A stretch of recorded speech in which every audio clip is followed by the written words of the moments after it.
6 months after the Battle of Kepler 442, war correspondent Chan Ho-bei sat in a small cafe on the space station Nexus Prime, interviewing alien traders who had witnessed the aftermath.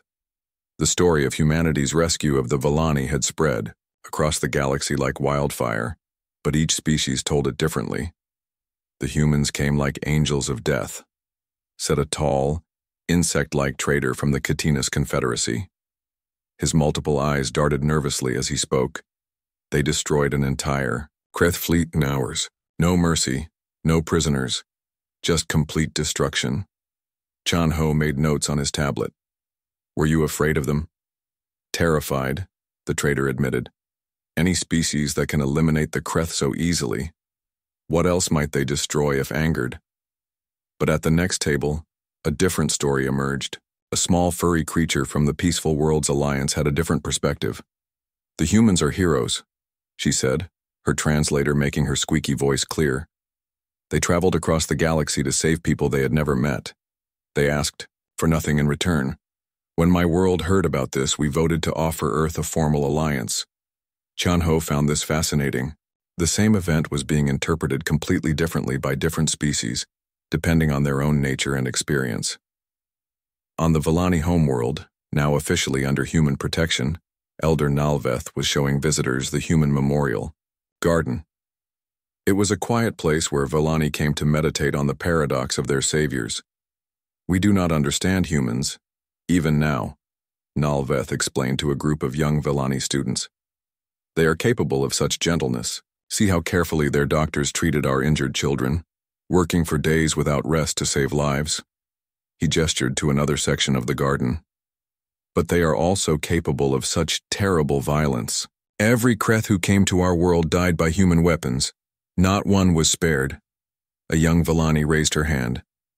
Elder, are we safe with the humans protecting us? Nalveth considered this carefully. Child, I believe we are the safest species in the galaxy. Not because humans are gentle, they are not, but because they have decided we are innocent, and they protect innocence with their lives. But what if they decide we are not innocent anymore? The old elder was quiet for a long time. Then we would face the same fate as the Kreth. This is why we must always remain worthy of their protection. Meanwhile, in the halls of the Galactic Council on Centrum Station, representatives from hundreds of species gathered for an emergency session. The topic, what to do about the humans. General Sujin Yu, Earth's military representative, sat calmly as alien after alien spoke about the human problem. They destroyed an entire Kreth fleet without attempting negotiation, complained the ambassador from the diplomatic corps. This sets a dangerous precedent for solving conflicts through violence. The Kreth were systematically torturing civilian children, Sujin replied evenly. What exactly should we have negotiated? How many children they were allowed to torture per day? A murmur ran through the assembly. Many species found human directness disturbing. Nevertheless, continued the diplomatic corps representative, the complete elimination of all Kreth forces shows a troubling lack of restraint. Surely some could have been captured and reformed. Sujin stood up slowly. Representative, I have a question for this assembly. How many of your species volunteered to help the Vellani when they sent their distress call? The chamber went silent. How many of you even responded to their message asking for someone to remember them when they died? Still silence. Exactly 0. Sujin continued. You all received the same message we did. You all knew innocent people were being murdered. And you all decided it was not your problem. She looked around the chamber at hundreds of alien faces. But now that humans have solved the problem, you want to criticize how we solved it. You want to debate the ethics of our methods while sitting safely in your chambers, protected by the very violence you condemn. The representative from the Peaceful Worlds Alliance stood up. General Yu, we understand your point. But many species are now afraid of humanity. Your response to the Kreth situation has made you the most feared military force in the galaxy. Sujin nodded. Good. Fear keeps monsters from hurting innocent people.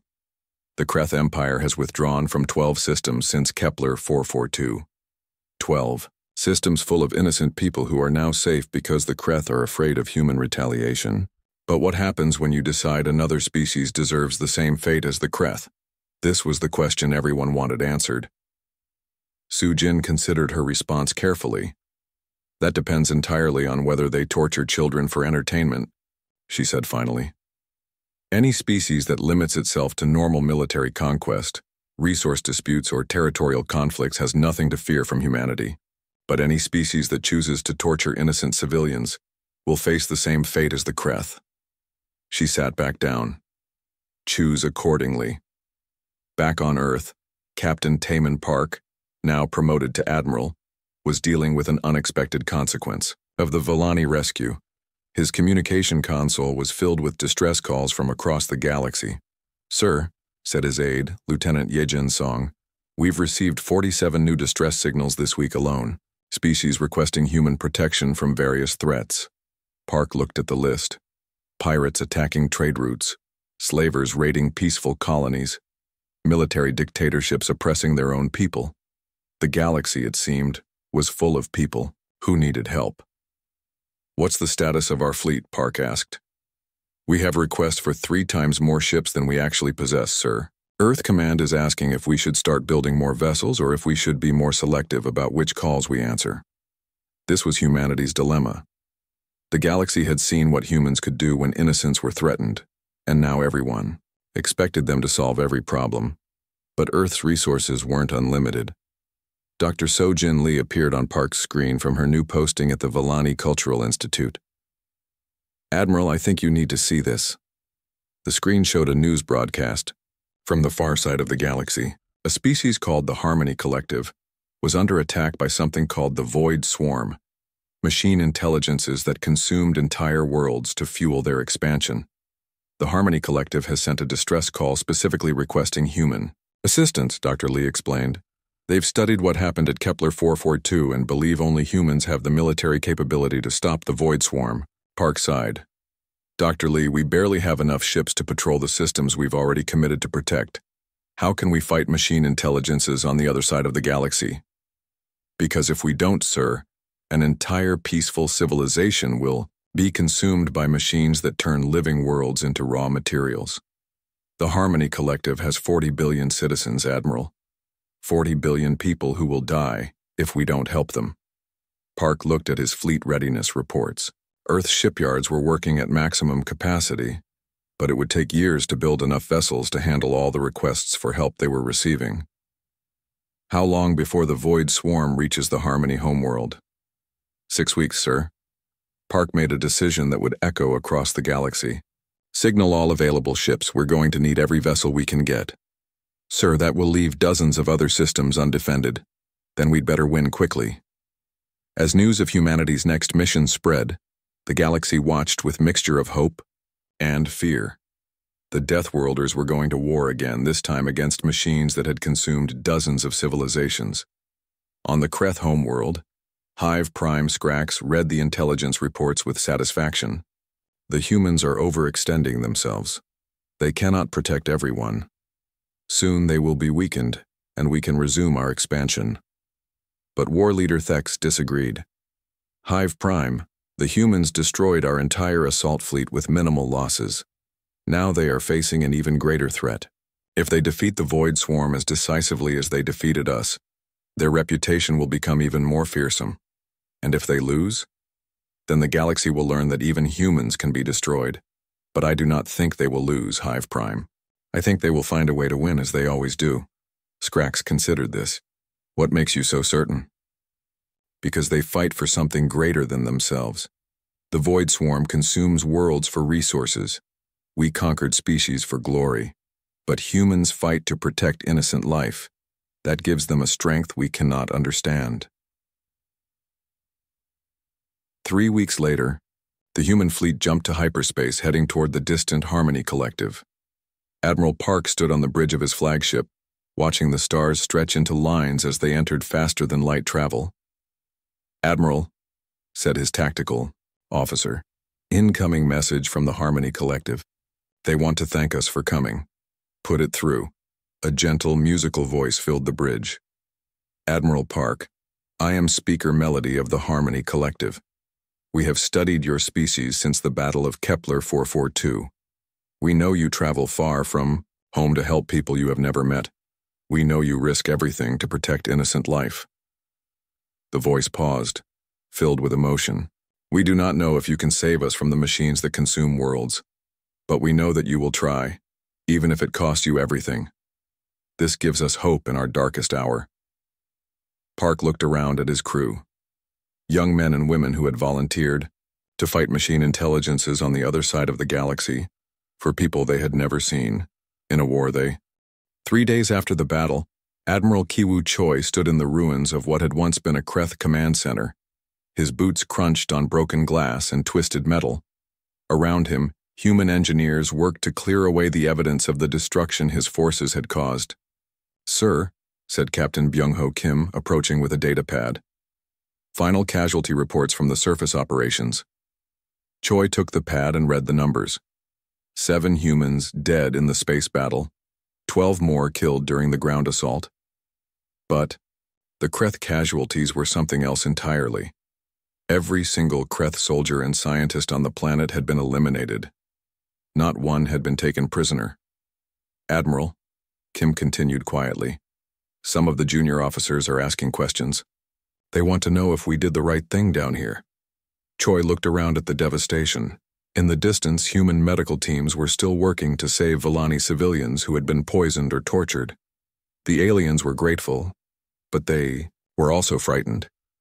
They had asked for help, but what they received was something much more violent than they had expected. What do you think, Captain? Choi asked. Did we do the right thing? Kim was quiet for a moment. The Kreth were monsters, sir. What they did to those children. There's no excuse for that. But we killed every single one of them. Even the ones who tried to surrender. Yes, we did. Choi's voice was flat and emotionless. And if we faced the same situation again, we would do it again. Nearby, Dr. Sojin Lee was working with a team of Villani survivors to help them process what they had witnessed. The aliens were struggling to understand the humans who had saved them. Dr. Lee, said Elder Nalveth through his translator, your people came here to rescue us, but what we saw, the complete destruction of the Kreth forces, this was not rescue. This was extermination. Dr. Lee looked up from her notes. She had been studying Villani psychology for years, but nothing had prepared her for this situation. Elder, I know this is difficult to understand. Humans are complex. Complex? Nalveth's large eyes showed confusion. Your soldiers killed every Kreth on this planet. They showed no mercy, accepted no surrenders. Yet these same soldiers are now working day and night to save our children. How can the same beings be both so gentle and so violent? Dr. Lee set down her datapad and looked at the Villani elder. Because sometimes the only way to protect innocent life is to destroy those who threaten it completely. The Kreth weren't just soldiers fighting a war. They were torturing your children for entertainment. But surely some of them could have been reformed, taught to be better. Elder, with respect, that's not how humans think. We come from a world where predators don't change their nature. A tiger that kills humans will always be a danger to humans no matter how you try to train it. The Kreth showed us what they truly are. We responded accordingly. In another part of the city, Chaplain Hyun-woo Nam was holding a memorial service for both human and Kreth dead. This confused many of the human soldiers who attended. Chaplain, asked Sergeant Woo Jin, "Oh, why are we mourning the Kreth? They were monsters who tortured children." Hyun-woo looked at the mixed group of humans and Villani who had gathered for the service. Because even monsters were once someone's children. Because killing, even when necessary, leaves scars on the souls of those who do it. Because if we don't mourn all the dead, we risk becoming the very thing we fought against. This was too complex for many to understand. But the chaplain had seen war before. He knew that victory often cost more than defeat, especially when it required good people to do terrible things. Lieutenant Sunmi Ko sat alone in her quarters, staring at a video message from her daughter back on Earth. The 8-year-old girl was excited about her school project on alien cultures and wanted to know if her mother had met any friendly aliens. How could she explain that she had spent the last 3 days killing creatures who tortured children? How could she tell her daughter that sometimes being a good person meant becoming a monster to fight other monsters? "Mom, are you okay?" asked her daughter's voice from the video. "You look sad." Sunmi wiped away tears. She didn't realize she was crying. "I'm fine, sweetheart. Mommy is just tired from helping some people who needed our help." It wasn't a lie, but it wasn't the whole truth either. Meanwhile, across the galaxy, news of the Battle of Kepler 442 was spreading like wildfire. Different species had very different reactions to what they heard. On the peaceful world of Altair 7, the bird-like Zephyrians gathered in their crystal spires to discuss the disturbing reports. The humans destroyed an entire Kreth fleet, and then eliminated every Kreth on the planet, announced their speaker. No prisoners, no mercy, no attempt at negotiation. "But the Kreth were torturing innocent civilians," replied another Zephyrian. "Surely that justified strong action?" "Strong action, yes. Complete extermination? That seems excessive." Similar debates were happening on dozens of worlds. Some species saw humans as heroes who had saved the peaceful Villani from extinction. Others saw them as dangerous killers who had shown no restraint or mercy. But in the heart of Kreth space, there was no debate. There was only fear. Hive Prime Skrax sat in the central chamber of the Kreth homeworld, reading intelligence reports, with growing horror. Every ship sent to the Villani system had been destroyed. Every Kreth soldier on the planet had been killed. The humans had fought with a fury that the Kreth had never encountered before. "Analysis?" Skrax demanded from the military council. "The humans fight unlike any species we have encountered," reported war leader Thex. "They show extreme compassion to civilians, but absolute ruthlessness to those they consider enemies. They do not seek glory or conquest. They seek only to eliminate threats to innocent life." And their military capabilities? Far beyond our previous estimates. Their ships are built like fortresses. Their soldiers fight with the desperation of cornered animals, but the skill of master warriors. We cannot defeat them in direct combat. Skrax felt the collective fear of the entire Kreth hive mind. For the first time in their history as a spacefaring species, they had encountered something they could not conquer. "Send a message to all Kreth fleets," Skrax ordered. "Withdraw from all systems within 50 light-years of human space. Avoid all contact with species under human protection. The Deathworlders have shown us what they are capable of." Back on the Villani world, Ambassador Mi-Young Lim had arrived to begin formal diplomatic relations. She found a species struggling to understand their saviors. "Ambassador," said Elder Nalveth, "we are grateful beyond words for what your people have done. You saved our entire species from extinction, but we are also troubled." "Troubled how, Elder?" "Your soldiers killed every Kreth on our world. They showed a capacity for violence that frightens us. We have lived in peace for thousands of years. We do not understand how the same beings can be both protectors and destroyers." Ambassador Lim considered her words carefully.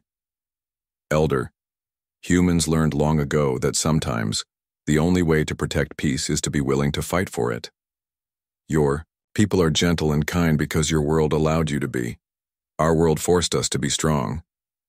But the complete elimination of the Kreth forces was necessary," Lim replied firmly. "The Kreth showed us what they do to children, to families, to innocent people. They crossed a line that no civilized being should cross. When you choose to torture children for entertainment, you forfeit the right to mercy." Elder Nalveth was quiet for a long time. Finally, he spoke again. "We understand that you did what you believed was necessary, but we ask this: what happens now? Will humans always respond to threats with such finality?" This was the question that would define humanity's role in the galaxy. Ambassador Lim looked out at the Villani cities where human medical teams were still working to save torture victims. "Elder, humans will always protect innocent life. We will always respond to threats against children, against families, against peaceful people. If that means being seen as monsters by those who would harm innocents, then so be it." She paused, watching a human medic gently care for a young Villani who had been tortured by the Kreth. We would rather be feared by evil than loved by those who enable it. That evening, Admiral Choi received a priority message from Earth Command. President Sarah Kim appeared on the screen, her face serious but proud. Admiral, the entire world has been watching the reports from Kepler 442. You and your people have done something remarkable. You saved an entire species from extinction. Thank you, Madam President. But the cost? I know about the cost, Admiral. I've read all the reports. Every Kreth on that planet died. Not one was taken prisoner. Some people here on Earth are calling it excessive. Choi felt a weight in his chest. Had they gone too far? Had the fury of seeing tortured children caused them to become the very monsters they fought? But I've also read the intelligence reports about what the Kreth were doing to Villani civilians, the President continued. The torture facilities, the experiments on children, the systematic cruelty designed to cause maximum suffering. She leaned forward, her eyes hard. Admiral, when you find creatures torturing children for entertainment, you don't negotiate with them. You don't try to reform them. You eliminate them completely, so they can never hurt another innocent person. Choi felt some of the weight lift from his shoulders. While the space battle ended, Colonel Jae-ho-yoon led 2,000 human Marines toward the surface of the Villani world. From orbit, the planet looked beautiful, with blue oceans and green continents. But the orbital scans showed a darker truth. Colonel, reported Lieutenant Sun Mi-ko from her transport ship, we're detecting poison gas in the atmosphere over the major Villani cities. The Kreth have been slowly making the air unbreathable. Jae-ho's jaw tightened. This was typical Kreth behavior. They didn't just kill their enemies quickly. They enjoyed watching them suffer slowly. All units sealed armor only, he ordered. The air itself is a weapon here. The human landing craft dropped through the poisoned atmosphere toward the largest, Villani city. What they found there made even experienced soldiers feel sick. Medic Yunbi Song was among the first to reach the Villani refugees hiding in underground shelters. The aliens were tall and graceful, with large eyes and pale skin that seemed to shimmer. But now they were dying from breathing the toxic air that the Kreth had released. How many?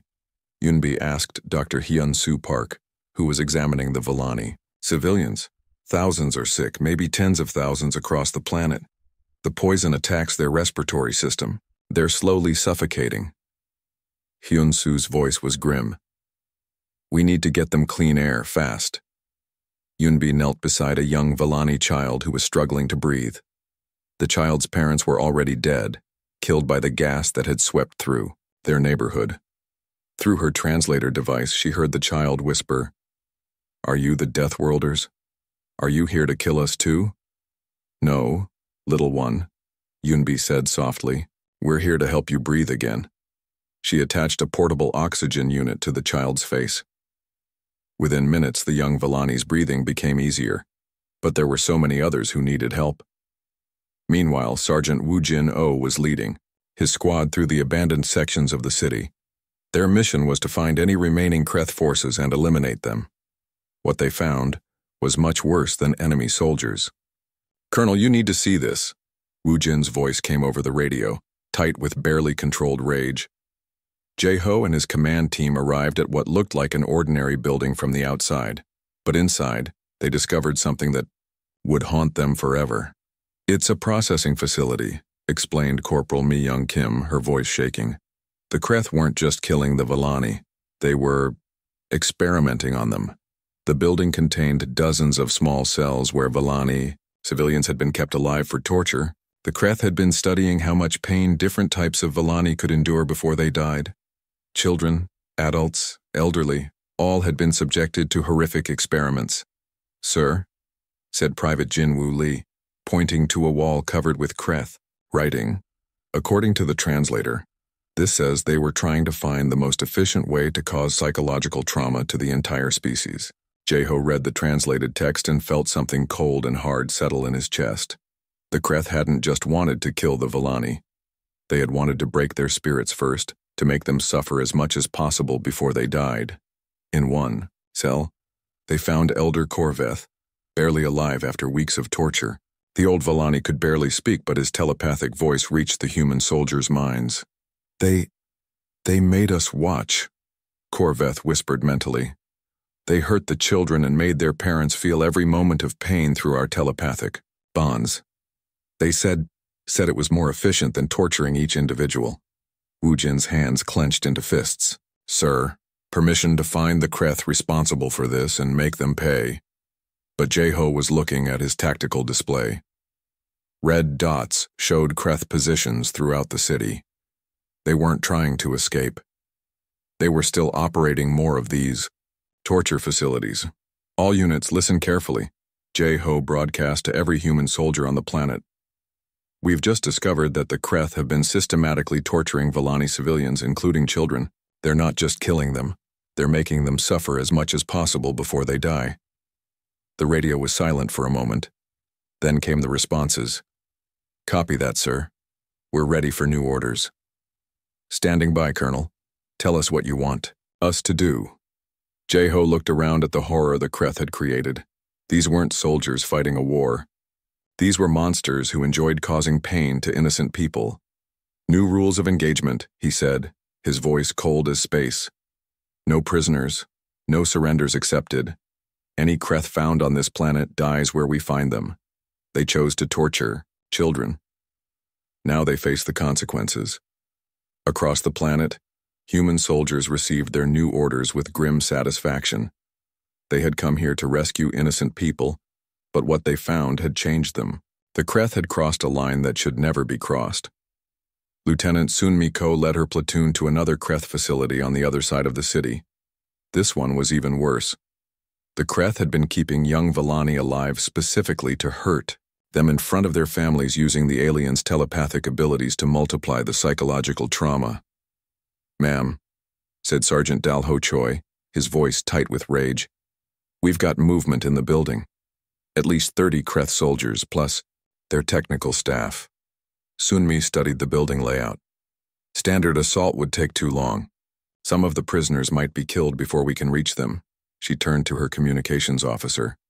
Call in an orbital strike. I want this building leveled. Ma'am, that's not standard procedure for urban combat. Screw standard procedure, Sunmi replied. These aren't soldiers, they're monsters who torture children for fun. I'm not risking human lives to capture creatures like that. The orbital strike came down like the hammer of an angry god. The entire Kreth facility disappeared in a ball of superheated plasma. Any Kreth inside died instantly, along with all their torture equipment and research data. Similar scenes played out across the planet.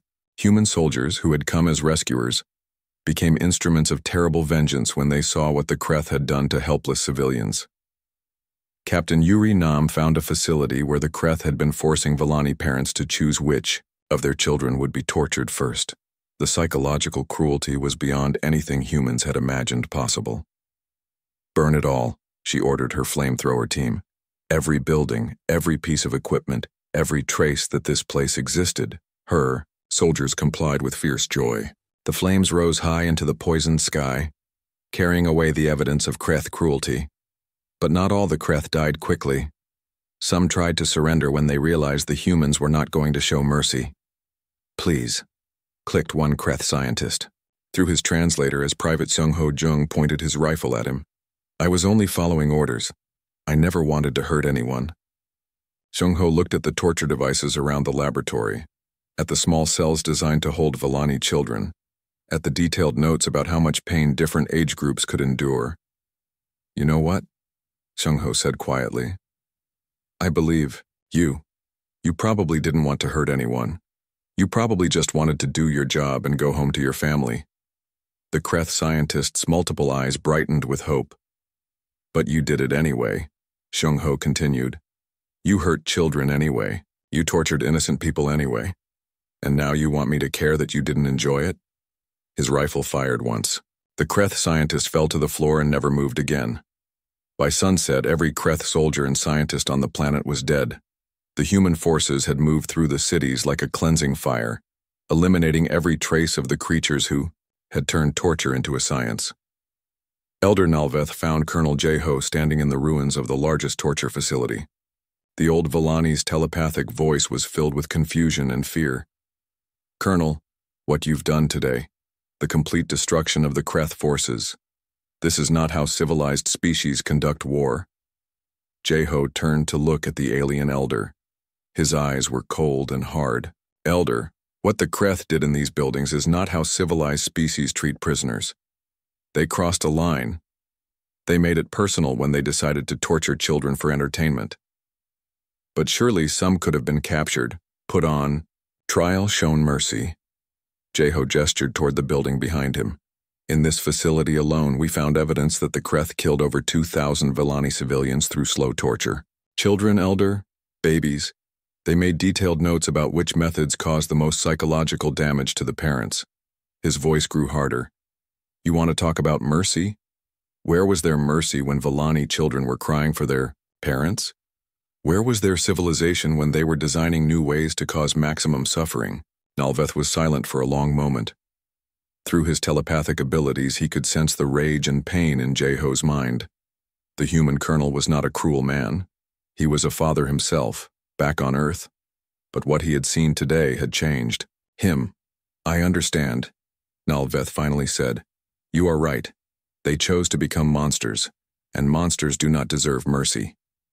Back in orbit, Admiral Dong-hyun Ro received the final reports from the surface. Every Kreth installation had been destroyed. Every Kreth soldier and scientist on the planet was dead. The Villani were free, but at a cost that would haunt both species. Sir, reported Communications Officer Changmin Lee, we're receiving a priority message from the Kreth homeworld. They want to negotiate. Ro laughed, but there was no humor in it. They want to. Space around the Kepler 442 system had been quiet for billions of years.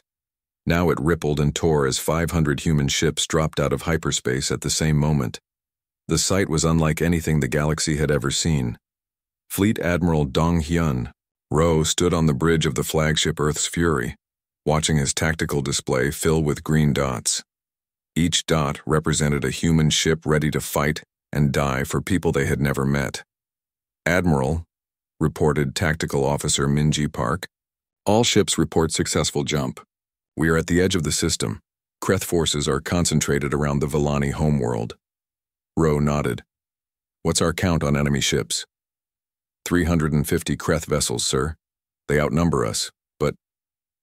Minji paused, looking at her. Readings again. Sir, their ships are smaller than expected. Most appear to be built for attacking helpless civilians, not fighting a real military.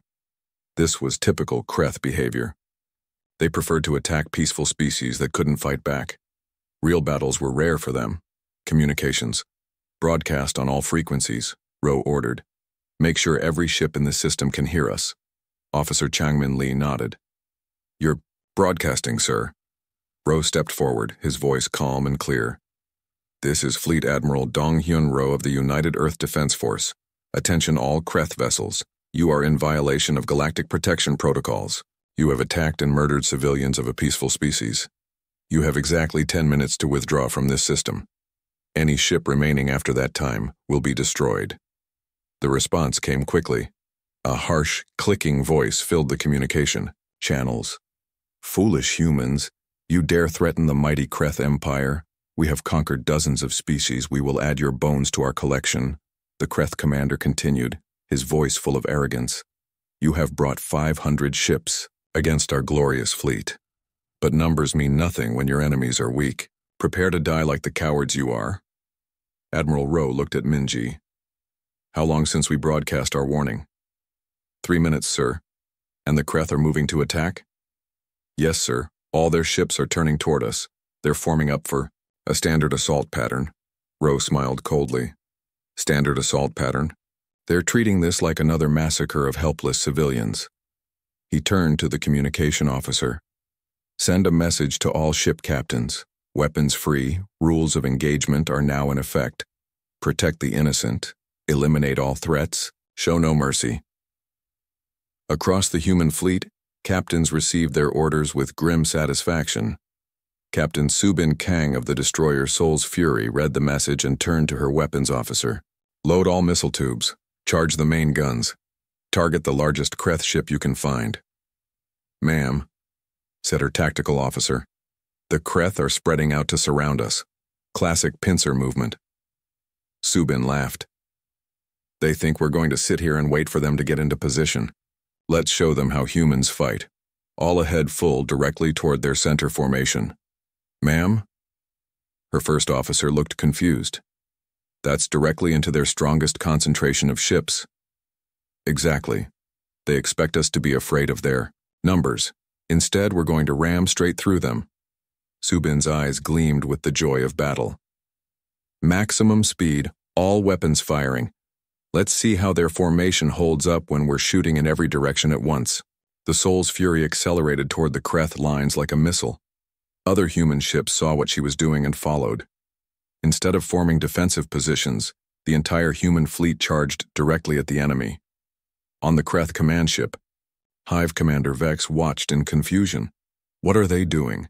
This is not proper battle tactics. They're attacking our strongest position. Perhaps they are inexperienced, suggested a subordinate. We heard Earth rarely fights wars. But as the human ships came closer, the Kreth realized something disturbing. Human vessels were built differently from other ships they had seen. Instead of smooth curves and delicate parts, Earth ships looked like flying fortresses. Their hulls were thick and covered in armor. Their weapons were massive and numerous.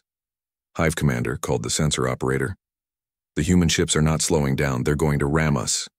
Impossible, Vex replied. No commander would sacrifice their ship in the opening moments of battle. But Captain Subin had no intention of sacrificing her ship. The Soul's fury plowed into the Kreth formation with guns blazing. Missiles flew in all directions. Energy beams cut through space. The destroyer's thick armor absorbed enemy fire, while her weapons tore apart everything in her path. Behind her, the rest of the human fleet followed. Each ship captain had grown up hearing stories of Earth's dangers. They had all learned that sometimes the only way through a problem was to charge straight at it. The Kreth had never seen anything like it. Their careful formation dissolved as human ships scattered them in all directions. Kreth vessels built for attacking helpless colonies were not designed to survive real combat. Their thin hulls cracked under human weapons fire. Their light shields collapsed under heavy assault. This is impossible, Hive Commander Vex screamed. They should be dead by now. How are they still fighting? Tactical Officer Minji Park could have answered him. Human ships were built to survive in the asteroid fields around Earth. They had armor thick enough to resist space debris traveling at tremendous speeds. They had shields designed to protect against radiation storms that could kill most other species. More importantly, human crews were trained to fight in impossible conditions. Earth's weather changed without warning. Earthquakes struck without notice. Volcanoes erupted when least expected.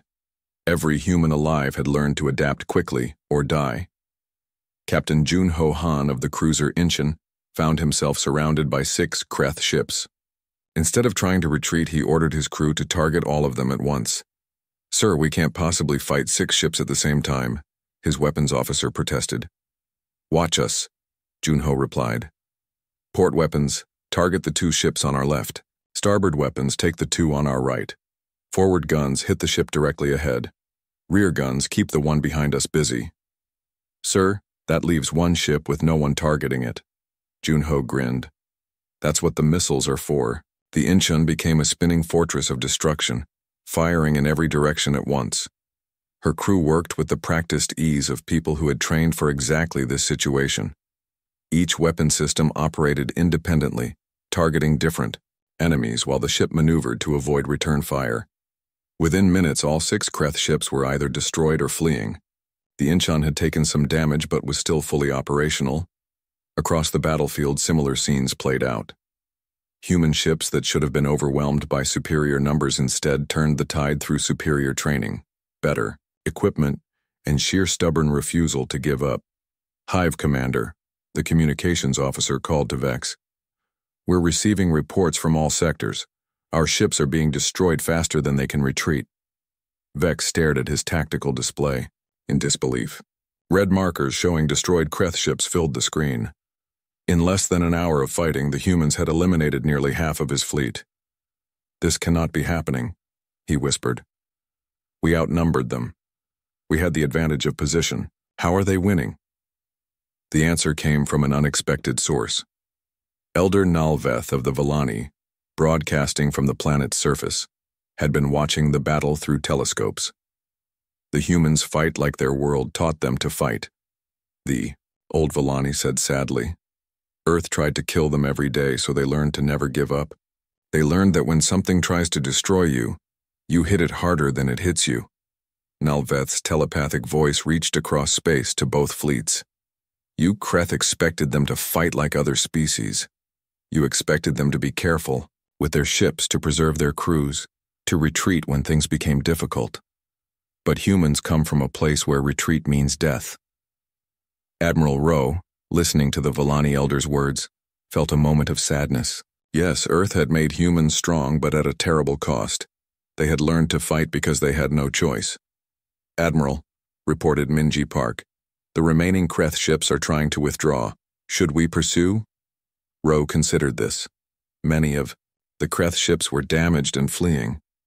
The honorable thing might be to let them go. But then he remembered the intelligence reports about what the Kreth had done to Villani prisoners. Negative. Let none escape. Every Kreth ship that came here to murder children dies here. The human fleet spread out to hunt down the fleeing enemies. Captain Subin's destroyer had taken some damage, but her crew was already making repairs while continuing to fight. Ma'am, her tactical officer reported, we have a problem. 3 Kreth ships are diving toward the planet. They might be trying to attack the Villani cities. Subin's face went hard. Not while I'm breathing. Helm, intercept course, maximum speed. Ma'am, we can't catch all 3. We'll catch the first one, cripple the second one, and scare the third one into running. Subin turned to her weapons officer. Prepare a full missile spread. I want those ships to know that attacking innocent people is the last mistake they'll ever make. The Soul's Fury screamed toward the planet, chasing the fleeing Kreth ships. Around the system, other human vessels were finishing off the last of the enemy fleet. Within 3 hours of arriving, the human armada had completely destroyed the news traveled fast on Earth. Within 6 hours of the Villani message reaching Earth Command, every major news station was broadcasting the story.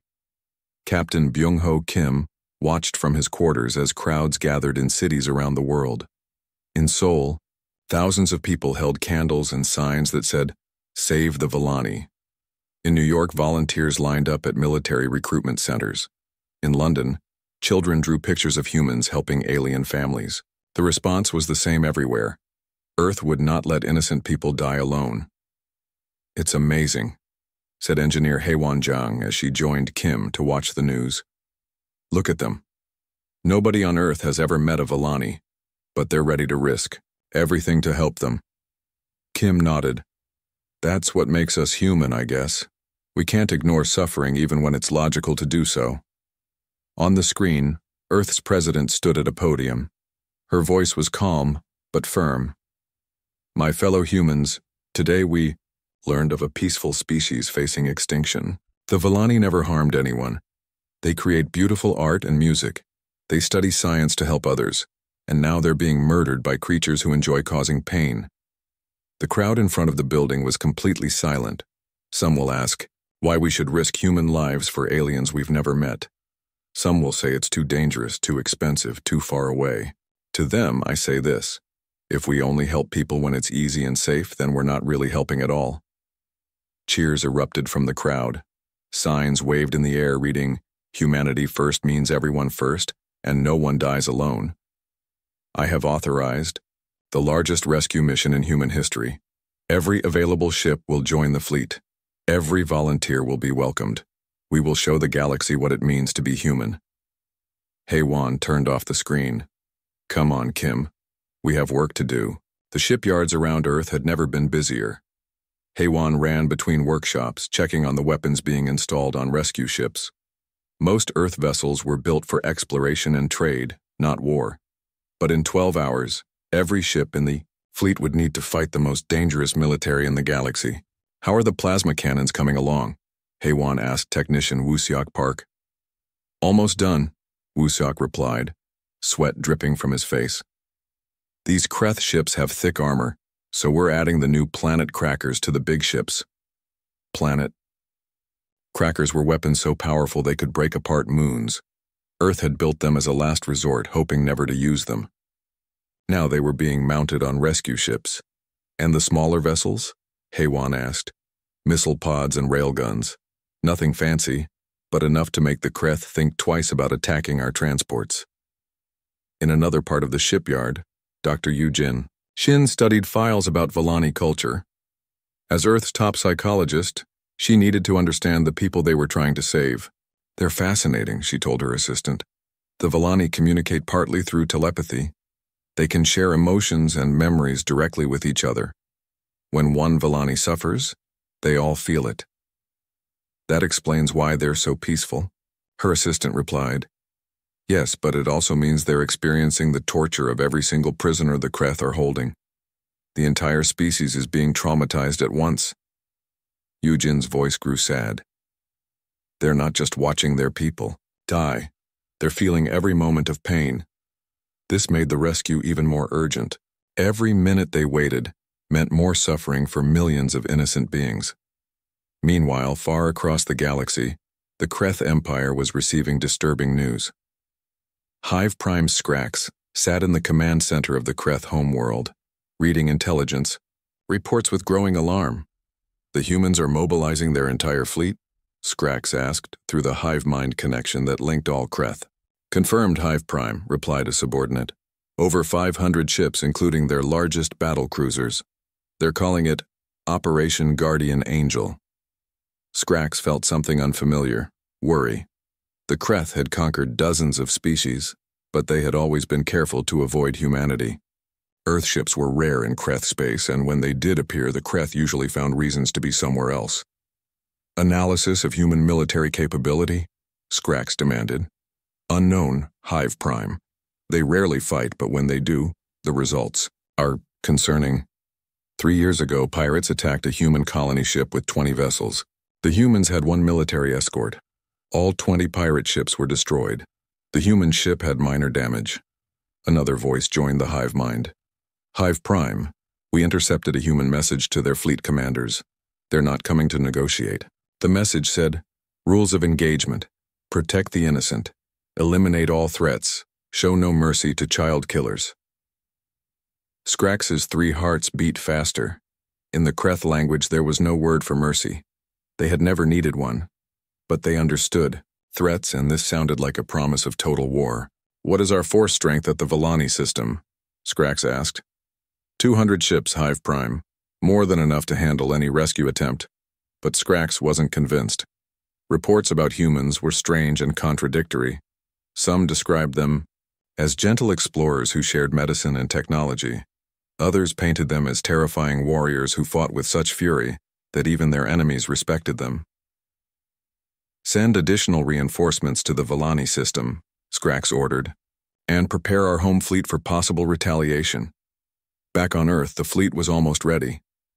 Admiral Kiwu Choi stood on the bridge of the Indomitable, watching ships take their positions. Massive dreadnoughts floated next to small rescue vessels. Military cruisers flew alongside converted cargo ships that volunteers had turned into makeshift hospitals. Admiral, said Communications Officer Nari Jung, we're receiving a message from the Kreth Empire. The main screen flickered, and a disturbing image appeared. The Kreth looked like giant insects with sharp claws and multiple eyes. Their spokesperson clicked and hissed, but the translator made the words clear. Human fleet, you are entering Kreth territory without permission. The system you call Kepler 442 belongs to us now. Turn back or face the consequences. Admiral Choi stepped forward. Reply on all frequencies. Make sure every ship in the galaxy can hear this. The communication officer nodded. You're live, sir. Choi looked directly into the camera. This is Admiral Kiwu Choi of the United Earth Defense Force. The Volani system is now under human protection. You have 6 hours to withdraw all Kreth forces. Any Kreth vessel remaining after that time will be considered hostile and will be destroyed. He paused, his eyes growing hard. And one more thing. We know what you've been doing to the Volani, prisoners. We know about the torture, the experiments, the slow killing. When we find those responsible, there will be no trial, no negotiation, no mercy. You chose to hurt children. Now face the consequences." The transmission ended. Around him, the bridge crew was silent. They all knew what this meant. Humanity had just declared war on one of the most powerful empires in the galaxy. "Sir," said Captain Min Jae-yoon, "all ships report ready for hyperspace jump." Admiral Choi looked out at the fleet one last time. 500 Earth ships carrying the hopes and fury of an entire world. Some of these ships would not come home. Some of these brave crews would die fighting monsters in the dark between stars. But every single person in the fleet had volunteered. They all knew the risks. They all knew they might be flying to their deaths. And every single one had said the same thing. Someone has to help them.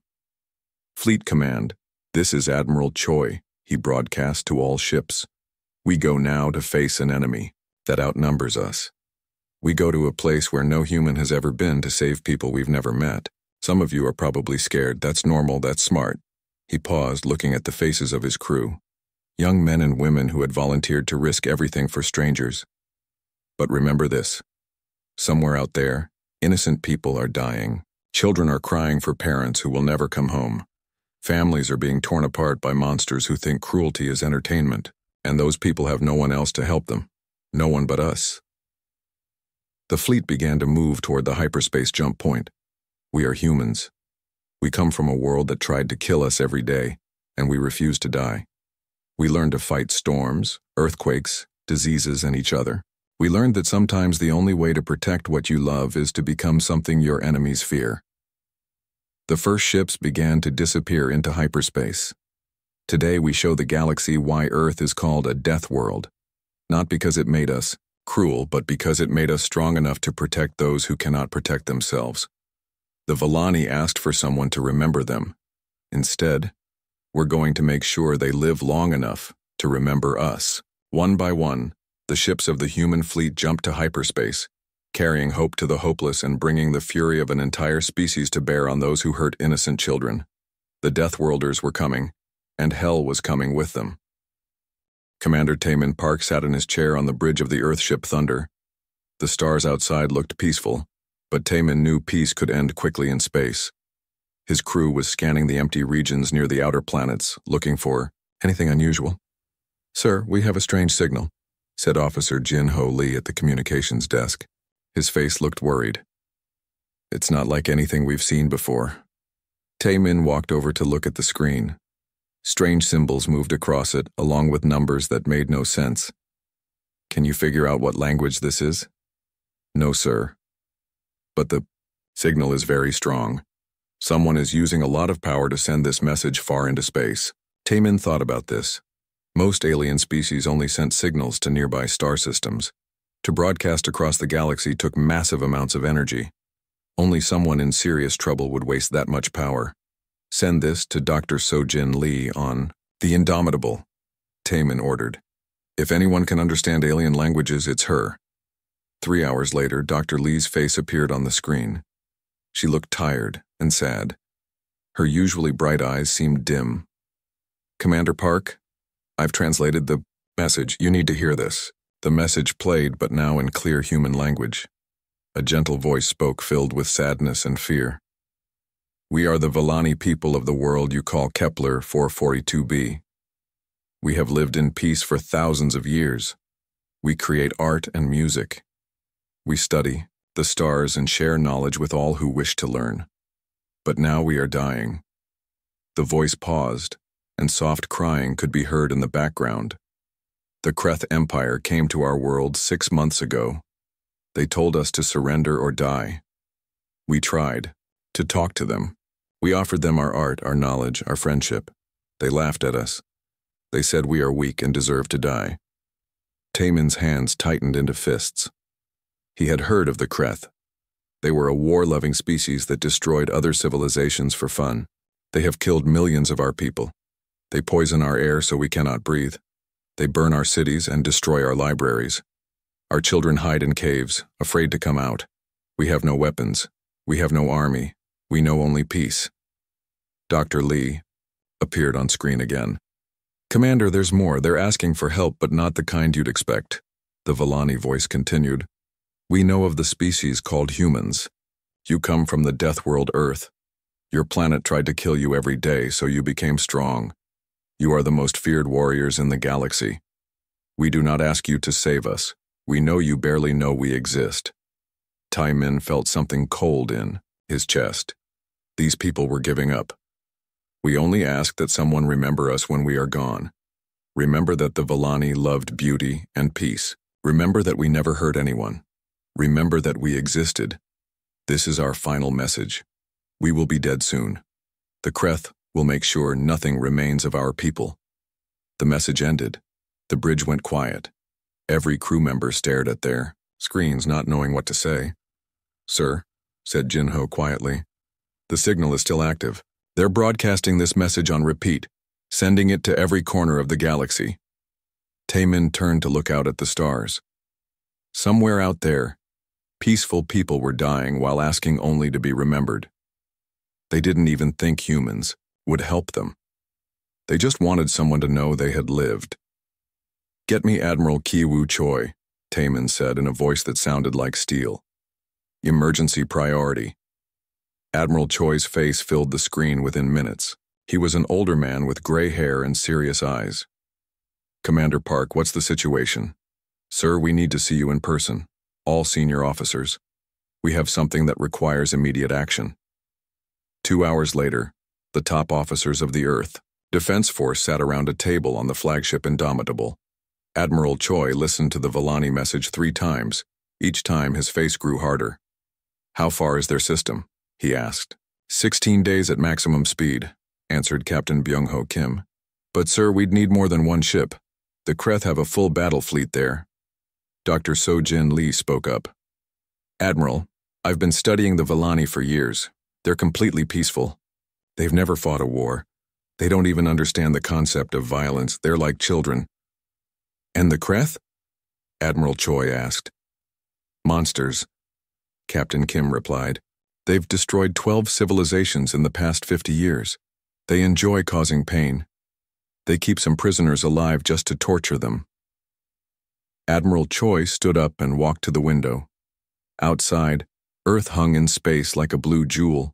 It looked beautiful and peaceful, but everyone in the room knew Earth was a death world. It had storms that could level cities, earthquakes that could swallow mountains, and diseases that could kill millions. But it had also created humans. "The Villani think we won't help them," Admiral Choi said slowly.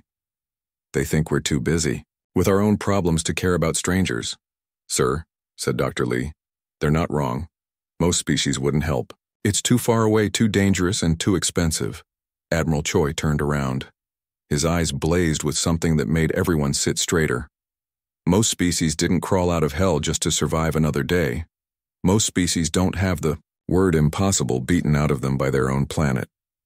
He walked back to the table and put his hands on it. "I've read the reports about what the Kreth do to their prisoners. They don't just kill them quickly. They make it last for weeks. They break people in ways that should be impossible." The room grew very quiet. "The Villani are asking someone to remember them. They've given up hope of rescue. They're preparing to die and just want someone to know they lived." Admiral Choi's voice grew harder. "Well, they're going to be disappointed." "Sir?" Captain Kim asked. "They're not going to die today, or tomorrow, or any day while humans are still breathing." Admiral Choi stood straight. "Send a message to Earth Command. Tell them to prepare the largest battle fleet in human history. Every available ship, every willing crew." "Admiral," Dr. Lee said carefully, "the Kreth Empire is huge. They have hundreds of ships. This could start a galactic war." Admiral Choi smiled, but it wasn't a happy smile. It was the smile of a predator that had found prey. "Dr. Lee, the Kreth made one mistake. They hurt children.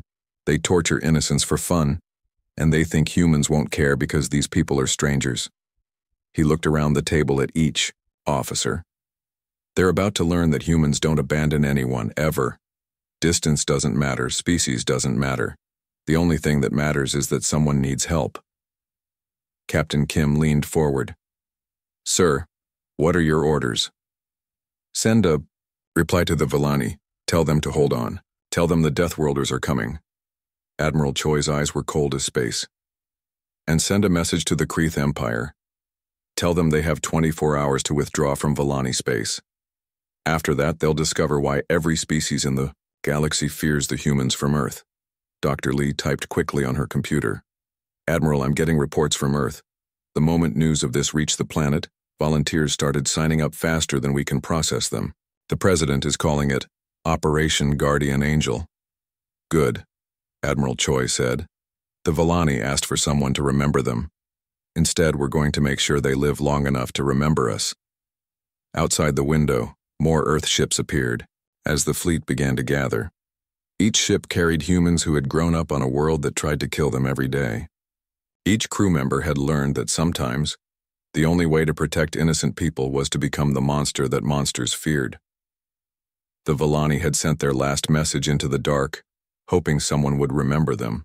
Instead, they had called down the fury of an entire species that had learned one simple rule on their death world.